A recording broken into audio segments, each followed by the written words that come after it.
ஒரு சில பெண்கள் அழுதார். நான் கேட்டேன், ஏனம்மா அழுகின்ற? உண்மை சார், நீங்க சொல்றது உண்மைத்தான். ஆனா நீங்க சொல்லுகின்ற கணக்கு இருக்குதான், இதை விட 4 மடங்கு அதிகம். அந்நிய செலாவணி ஐட்டு கொடுக்கின்றதுல முதன்மையானவர்கள் யார்? வெளிநாட்டு வேலை வாய்ப்பு பெண்கள். 11க்கும் அதிகமான எங்களுடைய பெண்கள், எங்களுடைய சகோதரிகள் பாலியல் துஷ்பிரயோகத்துக்குள்ளாக்கப்படுகின்றார்கள். 3667 குழந்தைகள், 10 வயதுக்கு குறைவான குழந்தைகள் பாலியல் துஷ்பிரயோகத்துக்கு உள்ளாக்கப்பட்டிருக்கிறார்கள். வணக்கம். இன்று சர்வதேச மகளிர் தினம் 2025. இதில் முதலாவது பெண்ணாக கலந்து கொண்டிருக்கின்ற எங்களுடைய அமைச்சரவையின் அமைச்சர் சரோஜா சாவித்ரி போல்ராஜ் அவர்களே, அதே போன்று எங்களுடைய மாவட்டத்தின் அரசாங்க அதிபர் அவர்களே, அதே போன்று எங்களுடைய பாராளுமன்ற உறுப்பினர்களான தோழர் இளங்குமரன், தோழர் டாக்டர் பவானந்த ராஜா, அதே போன்று இந்நிகழ்வில் கலந்து கொண்டிருக்கின்ற அரசாங்க அலுவலகத்தின் முக்கியஸ்தர்களே, ஏனைய நிறுவனங்களுடைய தலைவர்கள், பணிப்பாளர்கள், அனைவருக்கும் அன்பார்ந்த சகோதர சகோதரிகள் அனைவருக்கும் எனது மாலை வணக்கத்தை தெரிவித்துக் கொண்டு, விசேடமாக இன்றைக்கு இந்த மகளிர் தினம் தொடர்பாக நமது சமூகத்துல பல்வேறு விதமான கருத்துக்கள் நிலவுகின்றன. அந்த கருத்துக்கள் சம்பந்தமாக நாங்கள் எடுத்து பார்க்கின்ற போது உண்மையிலேயே இன்றைக்கு மகளிர் தினத்தினுடைய தோற்றத்தினுடைய மகிமை, அதனுடைய யதார்த்தம், அதனுடைய உண்மைத்தன்மை இன்றைக்கு செயலிழந்து போயிருப்பதை எங்களால் காணக்கூடியதாக இருக்கிறது. மகளிர் தினம் வருகின்ற போது எங்களுக்கெல்லாம் நாங்கள் டிவியில பார்க்கின்ற பொழுது, டிவியில அழகான பெண்கள் வந்து எங்களை வேறு விதமான இன்றைக்கு அலங்கார நிகழ்ச்சிகள் இருக்கின்றது, ஆடை அலங்காரம் இருக்கின்றது, அல்லது மாடலைசேஷன் இருக்கின்றது, அல்லது இவ்வாறான கருத்துக்கள் தான் நாங்கள் இந்த மகளிர் தினத்துல கேட்கக்கூடியதாக. அப்ப அதன் மூலமாக இந்த மகளிர் தினத்தின் இவ்வாறான கருத்துக்கள் மூலமாக எங்களுடைய சமூகத்திற்கு இந்த செய்திகள் கூறுகின்ற செய்தி என்ன என்பதை நாங்கள் முதலில் விளங்கிக் கொள்கிறோம். அல்லது இந்த செய்திகளை முன்னெடுக்கின்ற நபர்கள் யார், அல்லது இந்த இந்த இந்த இந்த இவ்வாறான விளம்பரங்களை முன்னெடுக்கின்ற நிறுவனங்கள் யார்? அப்ப அவர்கள் ஏன் எங்களுடைய பெண்களை தாங்களுடைய விற்பனை பண்டங்களாக மாற்றியிருக்கிறார் என்ற கேள்வி எங்கள் மத்தியில் எழுகின்றது. ஆனால் ஒன்று, இங்கு கூடியிருக்கின்ற அன்பார்ந்த சகோதர சகோதரிகளே, இந்த பெண்கள் தினம் என்பது மிக இலகுவாக வெள்ளி தட்டில் வைத்து பெண்களுக்கு கிடைத்த உறுதி அல்ல.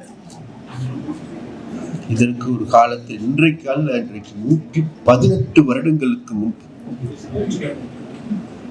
பெண்கள் தினம் உருவாகின்ற போது, அல்லது அன்றைய 118 வருடங்களுக்கு முன்பு பெண்கள் எப்படி நசுக்கப்பட்டார்கள், ஒடுக்கப்பட்டார்கள், சுரண்டப்பட்டார்கள், வஞ்சிக்கப்பட்டார்கள், துஷ்பிரயோகத்துக்குள்ளாக்கப்பட்டார்கள் என்பது நினைக்கும் பார்க்க முடியாது. ஏனென்றால் இந்த நவீன உலகத்திலும் கூட அன்றாடம் எங்களுடைய சகோதரிகளுடைய அவல குரல்களை நாங்கள் ஒவ்வொரு இடங்களில் கேட்கிறோம். இலங்கை இன்றைக்கு எடுத்து திரும்பி பார்க்கும்போது இன்றைக்கும் எங்கேயாவது ஒரு மூலையில் 11க்கும் அதிகமான எங்களுடைய பெண்கள், எங்களுடைய சகோதரிகள் பாலியல் துஷ்பிரயோகத்துக்குள்ளாக்கப்படுகின்றார்கள். அதான் உண்மை. கசப்பா இருந்தாலும் உண்மை. இன்றைக்கு எடுத்துக்கொண்டாலும் 2020ஆம் ஆண்டு சிறுவர் பாதுகாப்பு அதிகார சபை சொல்லுது 3667 குழந்தைகள், 10 வயதுக்கு குறைவான குழந்தைகள் பாலியல் துஷ்பிரயோகத்துக்கு உள்ளாக்கப்பட்டிருக்கிறார். ஒரு கிராமத்துல, யாழ்ப்பாணத்துல ஒரு கிராமத்துல இந்த கதைன்னு சொல்லிக் கொண்டிருக்கின்ற பொழுது ஒரு சில பெண்கள் அழுதார். நான் கேட்டேன், ஏனம்மா அழுகின்ற? உண்மை சார், நீங்க சொல்றது உண்மைத்தான். ஆனா நீங்க சொல்லுகின்ற கணக்கு இதுதான். இதை விட 4 மடங்கு அதிகம். நாங்க வெளியில சொல்றது இல்லை. எங்களுடைய குடும்பத்தினுடைய மானம் போய்விடும். பெண்களை நாளைக்கு அல்லது அவன் சுதந்திரமாக வாழ முடியாது. அவரை ஒருத்தனுக்கு கையில புடிச்சு கொடுக்க முடியாது. அதனால் மூட்டி மறைக்கப்பட்டிருக்கின்ற சம்பவம். தேடி பாருங்கள். அவ்வாறான நிலைமைக்கு உள்ளாகின்ற ஒரு பெண், ஒரு சகோதரி, மகள் வாழ்நாள் முழுவதும் அவருடைய அந்த பிரச்சனை மறக்கும். வாழ்நாள் முழுவதும் அவருடைய பெற்றோர்கள் தனது மகளுக்கு இவ்வாறான ஒரு நிகழ்வு ஏற்படுகின்ற போது வாழ்நாள் முழுவதும் அந்த பெற்றோர்கள் அதை நினைத்து நினைத்து வேதனையில் வாடுகின்றவர்களாக அப்படியாக இருந்தா நமக்கு எல்லோருக்குமே தேவை இருக்கின்றது. வேற எதுவுமல்ல, கடந்த காலம், கடந்த வரலாறு ஒரு முடிவு கட்டிவிட்டு நிகழ்காலத்திலாவது எங்களுடைய பிள்ளைகள் சுதந்திரமாக சுதந்திர காற்றை சுவாசிக்க கூடியவர்களாக எங்களுடைய பிள்ளைகள் வளர வேண்டும் என்பதுதான் எங்களுடைய பெற்றோர்களுடைய எதிர்பார்ப்பு. அந்த பெற்றோர்கள் அந்த பிள்ளையை ஈன்றெடுத்து எவ்வகையான கஷ்டத்தில் ஈடுபடுகின்றார்கள். எல்லா துன்பங்களையும் அனுபவித்து அவை எல்லா துன்பங்களை அனுபவித்து எங்களுடைய சமூகத்துக்கு ஒரு நல்ல வாழ்க்கை, எங்களுடைய பிள்ளைகளுக்கு ஒரு நல்ல வாழ்க்கை அல்லது கல்வி, எல்லா வகையிலும் ஏதோ ஒரு பெரிய போராட்டத்தில் ஈடுபட்டு யாழ்ப்பாணத்தில் பெண்கள் கல்வி கல்வி கல்வி கல்வி 3 பிள்ளைகள் இருந்தா 3 பிள்ளைகள் ஏலவல் முடியுமா? தான் ஏலவலும் 3 தடவை அவருடைய தாயார் அல்லது வந்து ஏலவல் படித்திருப்பார். அப்படியெல்லாம் கஷ்டப்பட்டு படிக்கணும். ஆனா அந்த வழியில் இன்றைக்கு நாங்கள் திரும்பி பார்க்கின்ற பொழுது இன்னைக்கு இலங்கையில் மக்கள் தொகையில 152% பெண்கள்.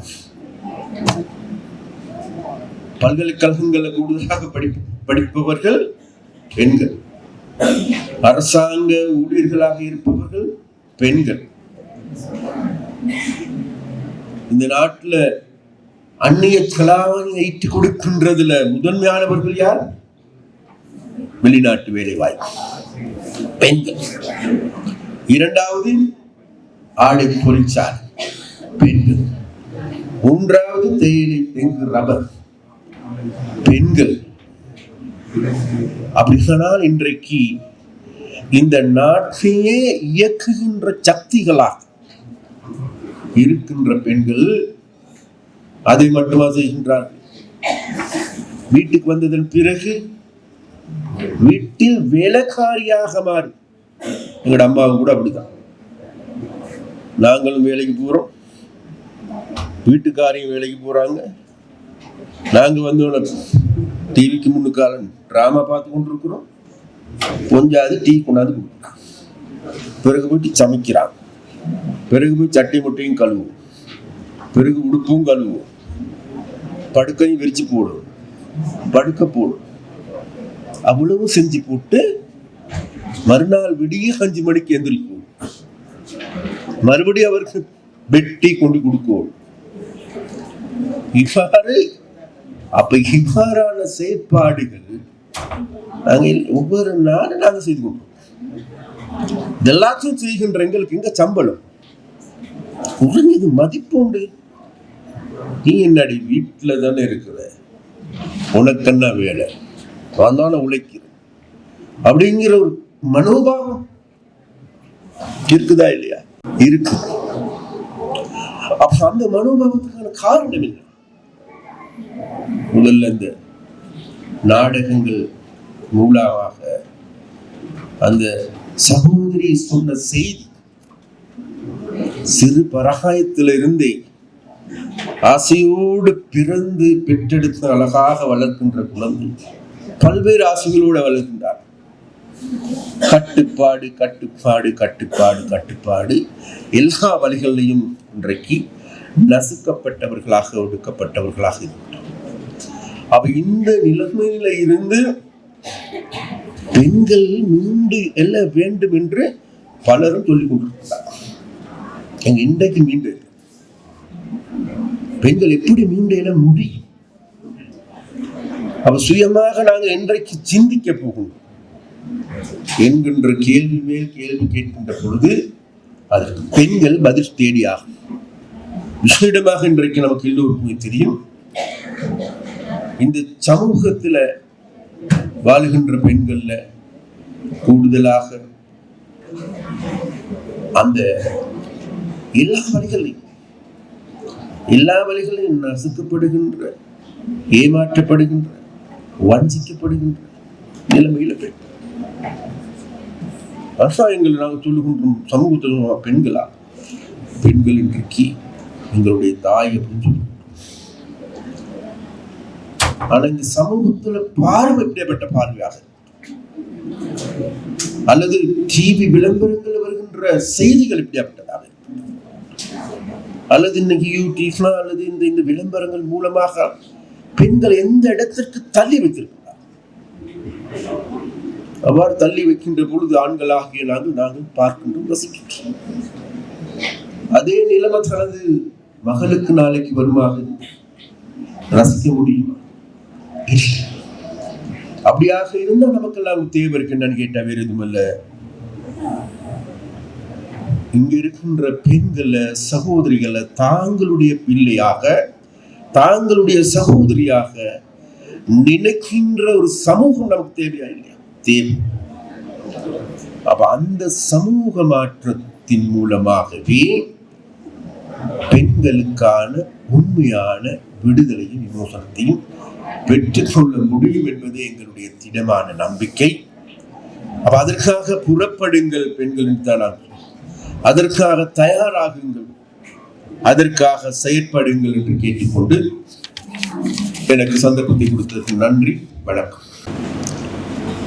மகளிர் மற்றும் சிறுவர் விவகார அமைச்சும் இணைந்து நடாத்துகின்ற இன்றைய இந்த மகளிர் தின நிகழ்விலே எங்களுடைய அழைப்பை ஏற்று பிரதம விருந்தினராக கலந்து சிறப்பித்துக் கொண்டிருக்கின்ற மகளிர் மற்றும் சிறுவர் விவகார அமைச்சர் கௌரவ திருமதி சரோஜா சாவித்ரி போல்ராஜ் அவர்களே, பிரதம விருந்தினராக கலந்து சிறப்பித்துக் கொண்டிருக்கின்ற கடற்றொழில், நீரியல் மற்றும் கடல் வளங்கள் அமைச்சர் கௌரவ ராமலிங்கம் சந்திரசேகரன் அவர்களே, கௌரவ பாராளுமன்ற உறுப்பினர்கள் கௌரவ இளங்குமரன் மற்றும் கௌரவ பவானந்தராஜா அவர்களே, மற்றும் எங்களுடைய அழைப்பை ஏற்று சிறப்பு விருந்தினராக கலந்து சிறப்பித்துக் கொண்டிருக்கின்ற வடக்கு மாகாண மகளிர் விவகார அமைச்சினுடைய செயலாளர் திருவாளர் வாகீசன் அவர்களே, பனை அபிவிருத்தி சபையினுடைய தலைவர் சகாதேவன் அவர்களே, மற்றும் இந்த நிகழ்விலே கலந்து சிறப்பித்து கொண்டிருக்கின்ற அரசு சார்பற்ற நிறுவனங்களுடைய பிரதிநிதிகளே, எங்களுடைய இந்த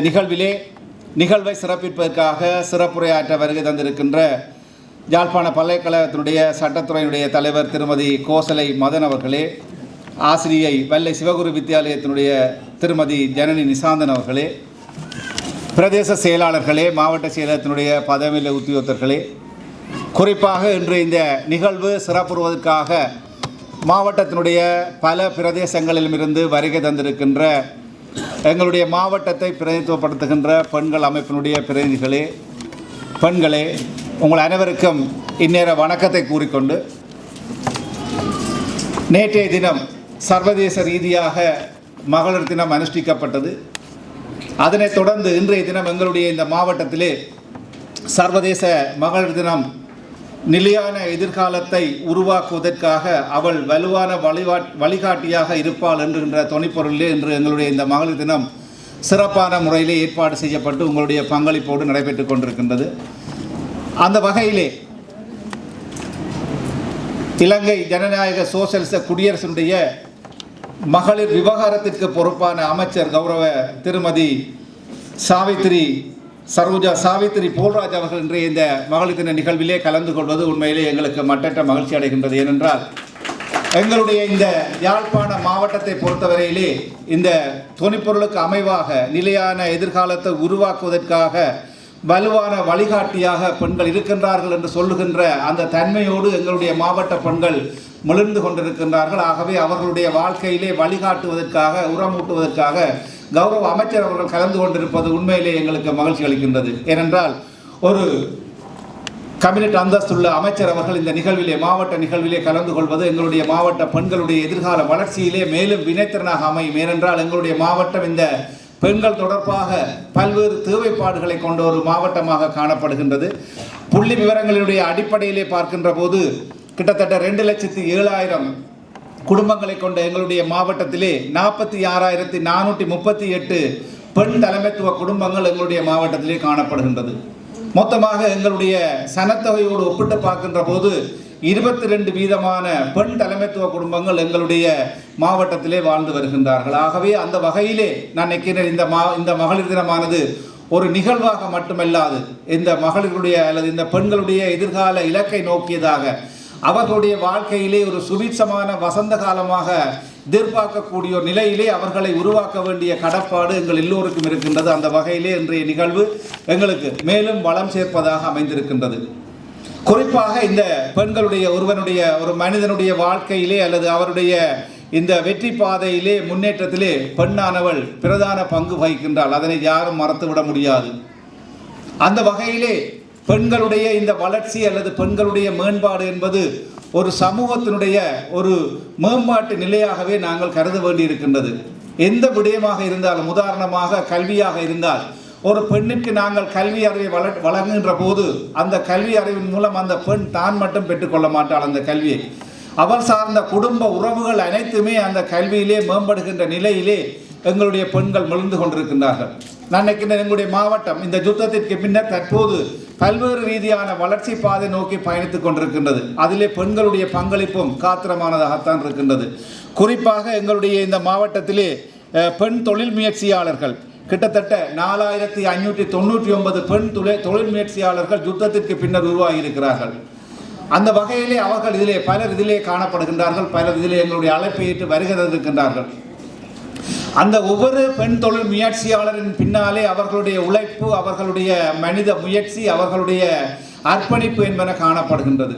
ஏனென்றால் அவர்களுடைய அந்த பொறுமையின் சிகரம் அல்லது அந்த பொறுமையினுடைய வடிவமான அந்த பெண்கள் தங்களுடைய செயற்பாடுகளை முன்னெடுத்து வருகின்ற போது, தங்கள் தொழில் ரீதியாக முன்னேறுகின்ற போது பல்வேறுபட்ட இடர்பாடுகளை சந்தித்துக் கொண்டிருக்கின்றார்கள். அவ்வாறு அவர்களுடைய அந்த இடர்பாடுகளிலிருந்து நாங்கள் விடுபட வேண்டுமாக இருந்தால் நாங்கள் அனைவரும் ஒன்றிணைந்து ஒருமித்து செயற்படுவதன் மூலம் அவர்களுடைய எதிர்காலத்திலே ஒரு சுபிட்சகரமான ஒளிமயமான எதிர்காலத்தை நாங்கள் அவர்களுக்கு வழங்க முடியும். அந்த வகையிலே எங்களுடைய மாவட்டத்தினுடைய பல்வேறுபட்ட பெண்கள் சார்ந்த தேவைப்பாடுகளை கௌரவ அமைச்சர் அவர்கள் நன்றாக உணர்ந்திருக்கிறார். அவர் ஏற்கனவே எங்களுடைய மாவட்டத்திலே நடைபெற்ற தைப்பொங்கல் விழாவிலே கலந்து கொண்டு இந்த மாவட்டத்தினுடைய பண்புகளை, பண்பாட்டு கோலங்களை அவர் அறிந்து கொண்டவர். அந்த வகையிலே இன்றைய இந்த மகளிர் தின நிகழ்விலே எங்களுடைய கௌரவ அமைச்சர் அவர்களுடைய அழைப்பை ஏற்று, கௌரவ கடற்றொழில் அமைச்சருடைய அழைப்பை ஏற்று அவர் இந்த நிகழ்விலே கலந்து கொண்டிருப்பது உண்மையிலே அவர் இந்த மாவட்டத்தினுடைய உண்மைத்தன்மையினை அல்லது மாவட்டத்தினுடைய பெண்களுடைய உண்மையான நிலைப்பாட்டை அறிந்து கொள்வதற்கு சான்றாக அமைந்திருக்கின்றது.